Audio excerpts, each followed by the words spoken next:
If everyone is an artist, is anyone really an artist? And if artists are indeed a dime a dozen, how could any of them make a living in such a crowded marketplace? Throw in the digital revolution, and such questions, often viewed as unseemly by true artists, become inevitable. Essayist and critic William Deresiewicz faces them squarely in his new book, The Death of the Artist: How Creators Are Struggling to Survive in the Age of Billionaires and Big Tech. And he joins us now from Portland, Oregon. We're delighted to have you on TVO tonight. Bill, how you doing?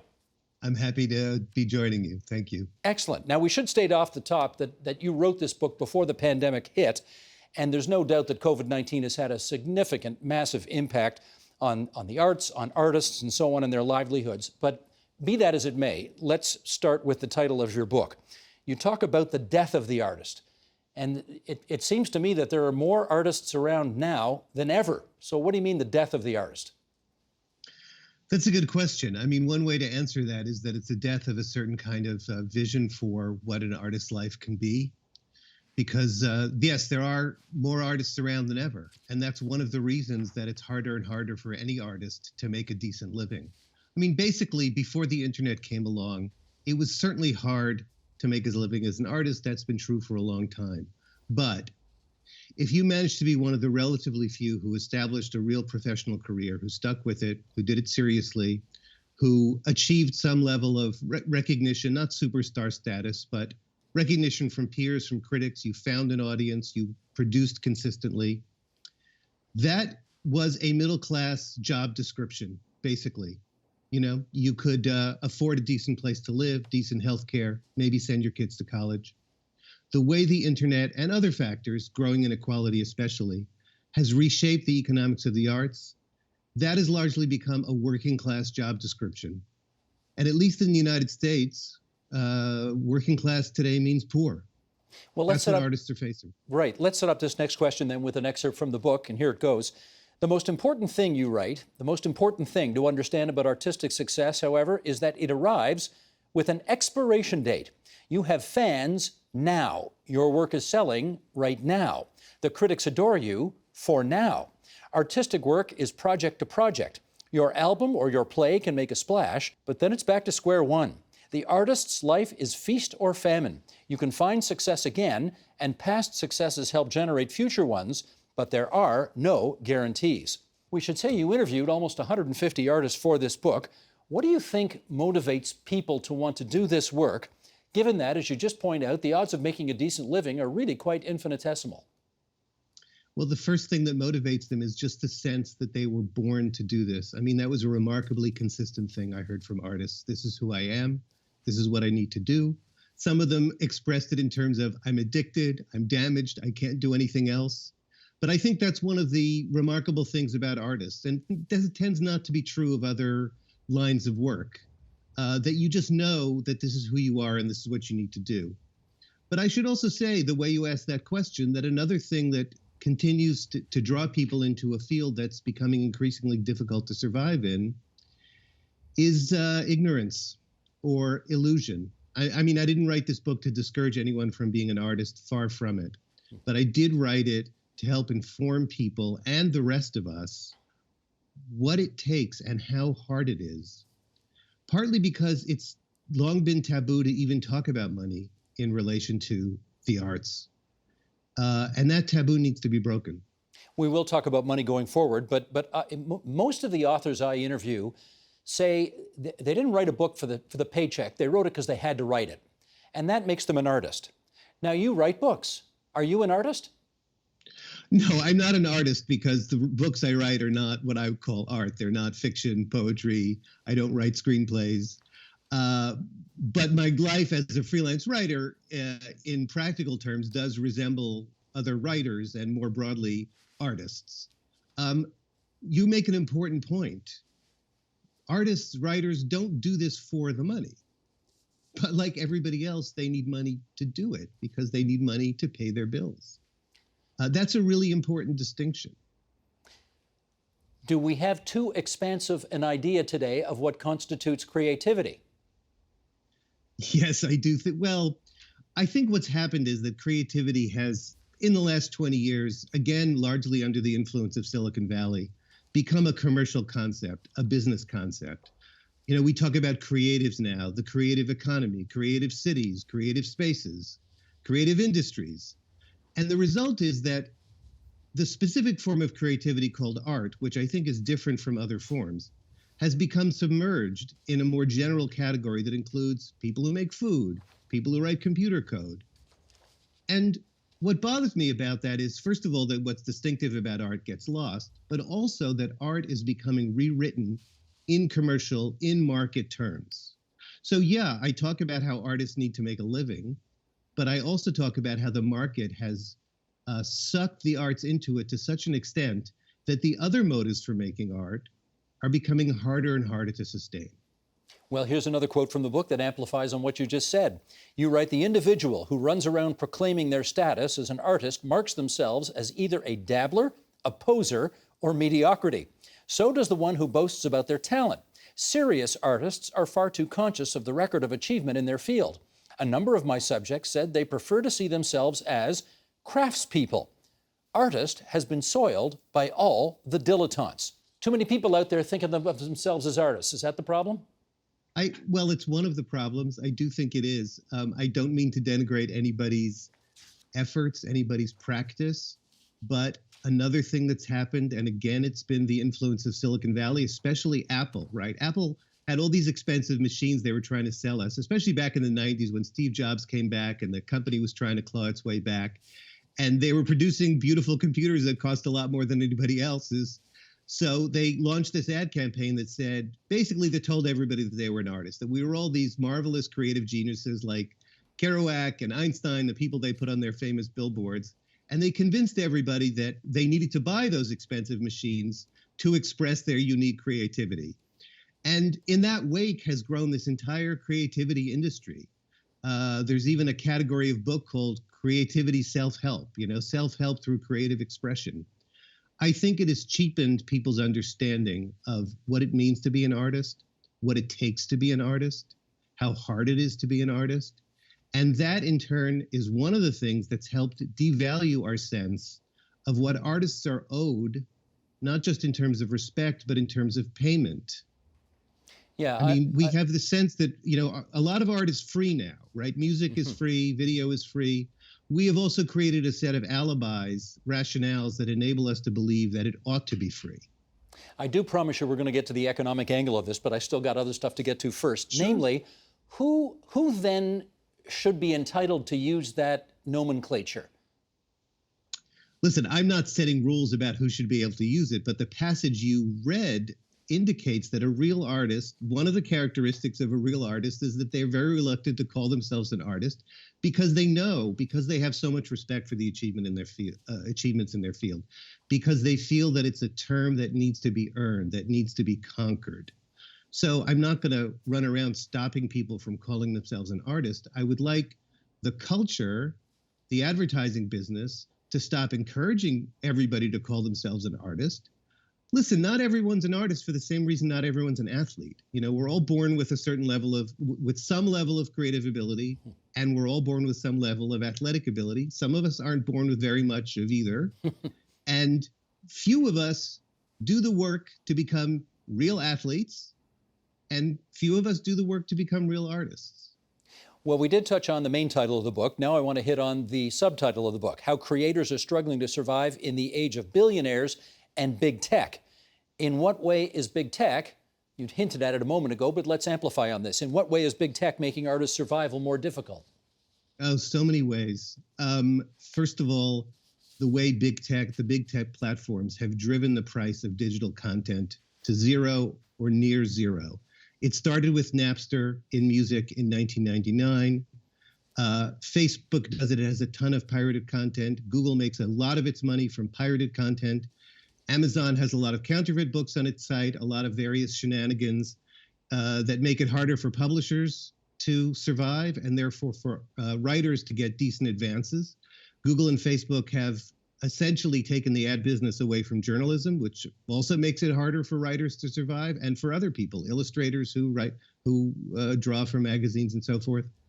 The tech platforms have diverted on an ongoing basis tens of billions of dollars a year from creators, from the people who create the content that drives so much of their profits, from the creators to them.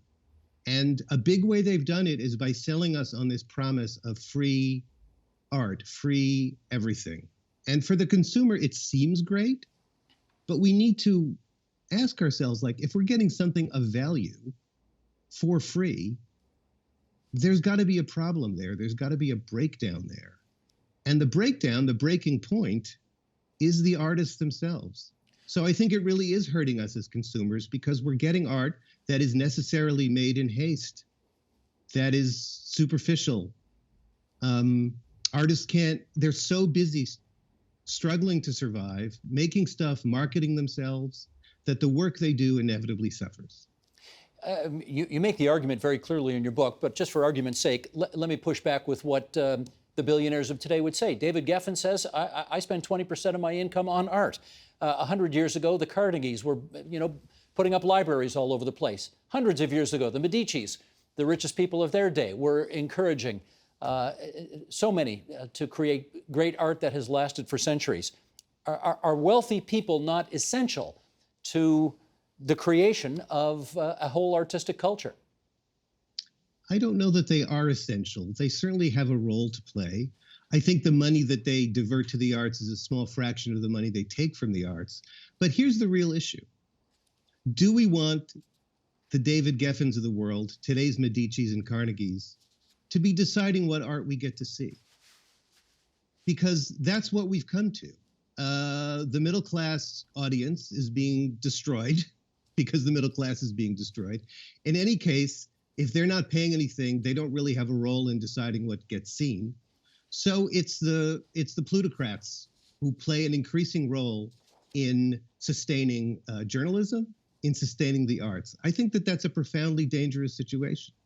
I think you also suggest, though, or I don't know, push back on me if you like, but one of the artists that you interviewed for this book said, you really can't win as an artist. Either you are a fraud because you're not making enough money, or you're greedy because you're making too much money. Speak to that conundrum, if you would. Right.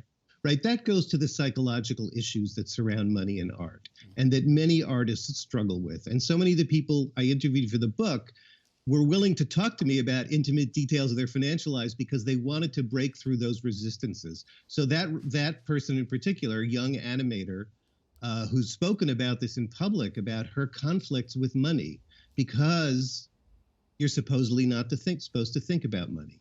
You're not supposed to ask for money for your art. She feels shame about negotiating for her fees. She feels shame about not negotiating for her fees. She feels shame about taking public assistance because she feels like other people need it more. So by really talking about the fact that actually making art is work, making art should be remunerated in financial terms like any other work, we can help artists advocate for themselves better and stop torturing themselves for doing what they need to do. We all got to make a living. So why is she so, what's the word I'm looking for? Conflicted by this paradox in her life? Yeah, because we all need to make a living, but this is something that people in the arts really don't talk about very much. I mean, in art schools, they don't talk about it. This whole myth that it's the myth that we inherited from the Romantic age, from the 18th and 19th century, that making art was a kind of new priesthood, and money and any connection between money and art inevitably sullies the art. You're a sellout if you think about money. That's why people like her and so many others don't make the simple equation of like, I need to make a living. I'm making something of value for other people. They should pay me for it. I shouldn't have a problem with it. They shouldn't have a problem with it. The audience shouldn't have a problem with it. But unfortunately, things aren't that simple. Well, one way to take all of those sullying effects out of the equation is to have artists supported by the public. And you do discuss this in your book, and you're not all that keen on the idea. How come? Yeah, I think it's complicated. I think I would actually say even since I wrote the book, I've become a little more open to that, if only because I think we need an all-of-the-above solution. We need to reform the markets. We need public funding to be better, certainly in America where it's absurdly small. It's like less than $2 billion a year at all levels of government. So I'm not against public funding as a general principle.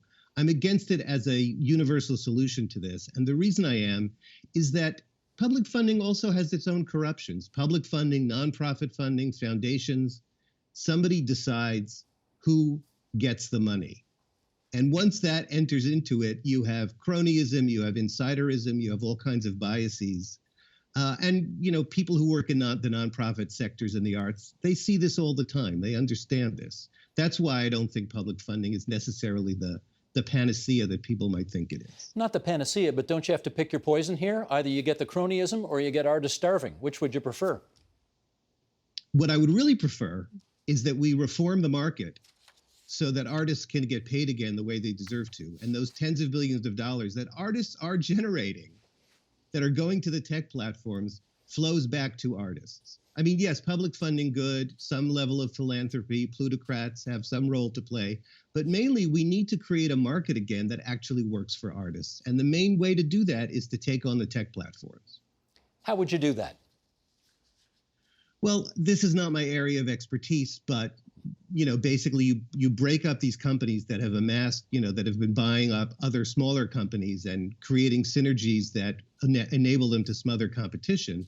And so you break them up like we broke up the monopolies in Carnegie's day. And then the core platforms that can't be broken up should be treated like utilities, which can't be broken up, which means that they're regulated by the government. Maybe there's a rate setting commission for how much YouTube has to pay musicians for streaming rates. Right now, the rate is thought to be 0.07 of a cent per stream on YouTube. And YouTube is like half of all music listening.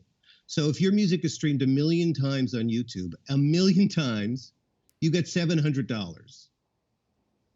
Somebody needs to do something about that. And I think that somebody needs to be the government. Well, what if the government tries to do something about that and YouTube says, okay, fine, you want to mess with our profit system here? We just won't have those people on our platform. And that's a loss for them because we won't be able to have the eyeballs on our product that we want to have. I've never heard that suggestion because I think they still would make a ton of money, but that actually doesn't bother me at all. I mean, if you can't listen to music on YouTube, you're not going to stop listening to music. You're going to go to a platform that pays musicians better. So I would love for YouTube to for Google. YouTube is Google. I would love for Google to walk away from music streaming. Why are the rates the lowest on YouTube? Because it's Google, because they're so powerful. They're the biggest lobbyist in Washington and have been for years. So, make my day. Walk away from music, YouTube. Oh, you're channeling Clint Eastwood now. Okay, I got it. There you go. I'm just going to say a note to our director here, Sheldon Osmond. Sheldon, let's go to the bottom of page 4 here and bring up this quote from the book earlier than was anticipated, but since we're here right now, let's do it. What can be done? The devastation, you write, of the art economy is rooted in the great besetting sin of contemporary American society, extreme and growing inequality. To be middle class is, more or less by definition, to have disposable income. And when people get a little extra money, one of the things that they spend on is art. Money circulates within communities, but only if it's present in the first place. We do not need the government to pay for art or the rich with their philanthropy. We only need each other. Draw that out if you would. How do you see that working? Right. So what I'm saying here is that while there are lots of things that need to be changed within the arts economy, unfortunately, the real solution has to lie in reforming the entire economy. Because the basic problem is that it's hard to ask people to pay more than they need to for art if they don't have to. But it's hard to even force people to pay more for art if we could do that through government action, because the middle class as a whole, not just the middle class of artists, the middle class as a whole is being decimated. It's being decimated by healthcare costs, housing costs, tuition costs, falling wages, stagnant wages. That's what I'm saying, and that's the end of the book that you read that passage from. The real answer is to do the very difficult but necessary work of restoring an economy that works for everyone, that works for a middle class. I mean, historically, the great audience for art in the last 200-300 years has been the middle class. It was the middle class that took art away from the Medicis and made an art that was more democratic in every sense, that was no longer beholden to the ideologies of aristocratic patrons, to the church, to the Lord, to the king. We need to rebuild the middle class, and then we don't need to rely on, I think, government or philanthropy. We can rely on each other, which I think is the best situation. Even if we rebuild the middle class, we have still been under the impression for the last, who knows, 10, 15 years, that we're entitled to a culture of free. And if I may say, I don't mean to pick on them because I know many of them are having a tough time eking out a living under the current circumstances. Millennials in particular think that they are entitled to everything for free. What do we do about that? Yeah, that's a good question. I don't want to pretend to have an easy answer to that. I mean, I think culture and psychology are very hard to change. So I think wagging your finger at millennials and saying, you should pay for art is likely to have limited effect. But again, one of the reasons that things can be free is because of the way the market is structured. So this enormous amount of piracy that Google and other platforms condone and encourage, they can put a stop to that if they were forced to do that.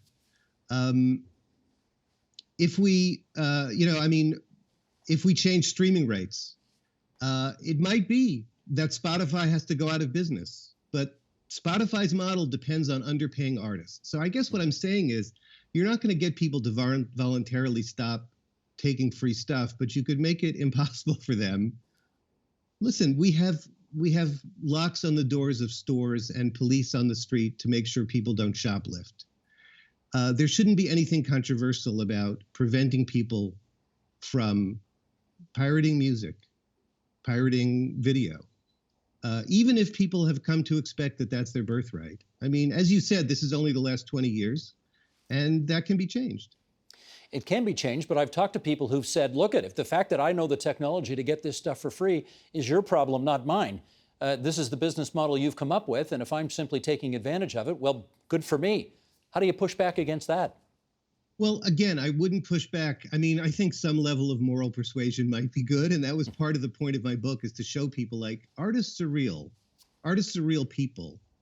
The other end of the supply chain for art is not corporations, it's individuals. So we've had a consumer movement. We have a consumer movement in food, where we've become more aware of the consequences of cheap food. And now people talk about fast fashion and sweatshops in Bangladesh and Vietnam and becoming a more conscious consumer. So we can do that. But what I'm really saying is this whole free economy is a chimera. It's an illusion. It's built on diversion of funds.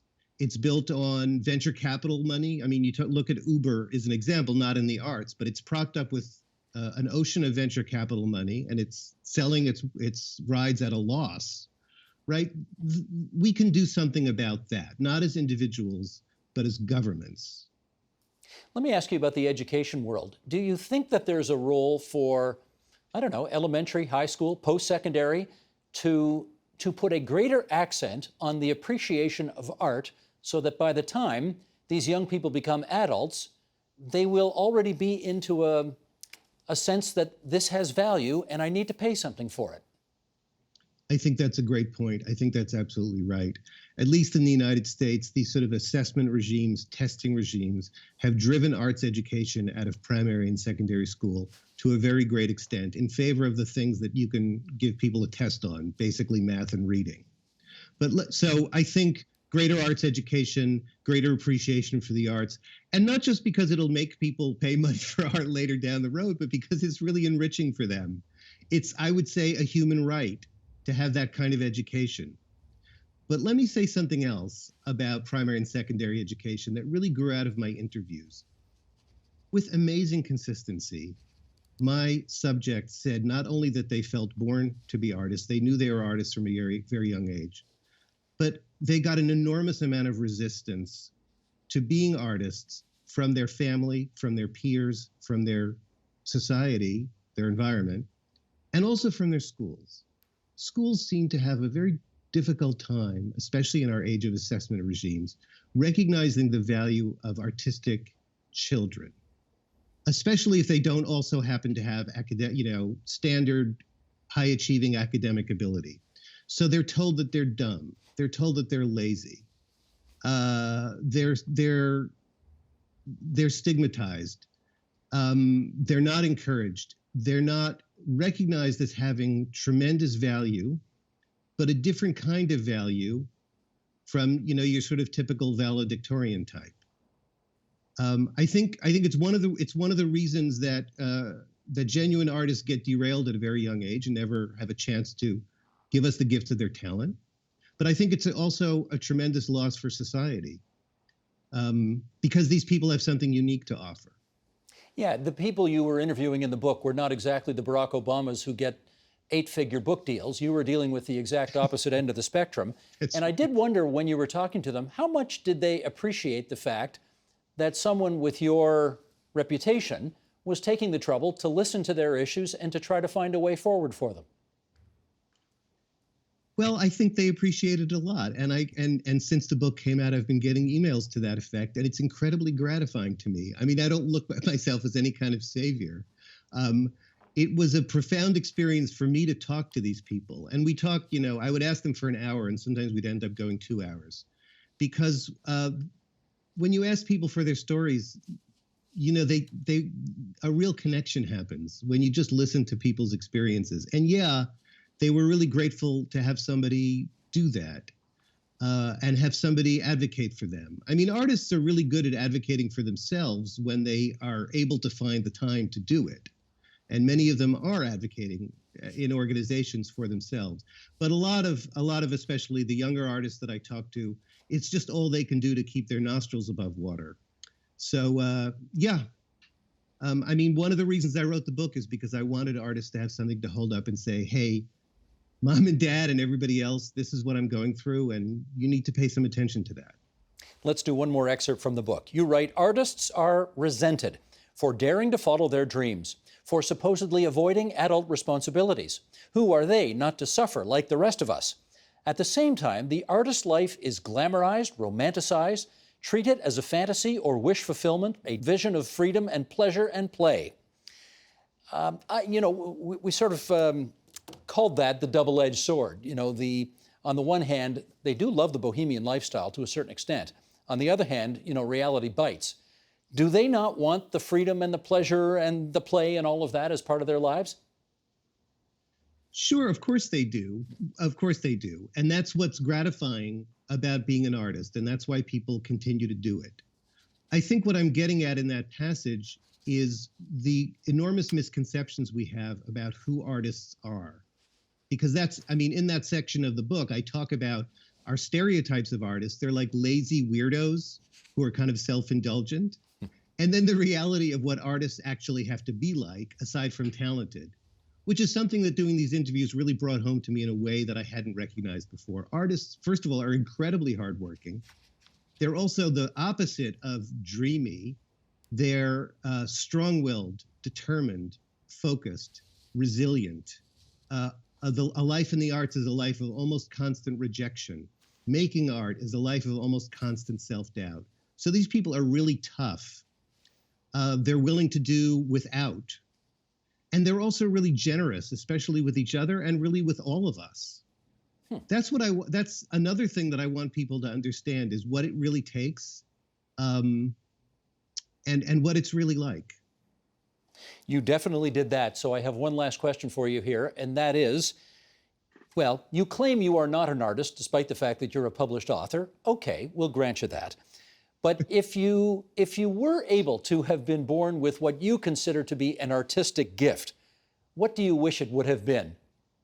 Well, I'm a writer, so I wish that I had the ability to write novels. I was a sad young literary man who wanted to write novels. But you know what? I realized later, once I had actually met some novelists, that I was never going to be a novelist, because these people, they're really good at telling stories. They're really good at remembering stories.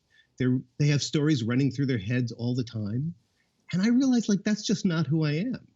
I think in terms of ideas. And so I write in terms of ideas.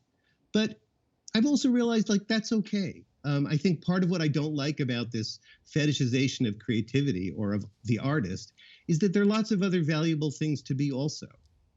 We don't all have to be artists to have the self-respect that we want to have. That's a nice place to leave it. The Death of the Artist, How Creators Are Struggling to Survive in the Age of Billionaires and Big Tech, And we're so glad that it has brought William Deresiewicz to our virtual studio anyway tonight. Thanks for joining us from Portland, Oregon. Thank you very much. The Agenda with Steve Paikin is brought to you by the Chartered Professional Accountants of Ontario. CPA Ontario is a regulator, an educator, a thought leader, and an advocate. We protect the public. We advance our profession. We guide our CPAs. We are CPA Ontario. And by viewers like you. Thank you.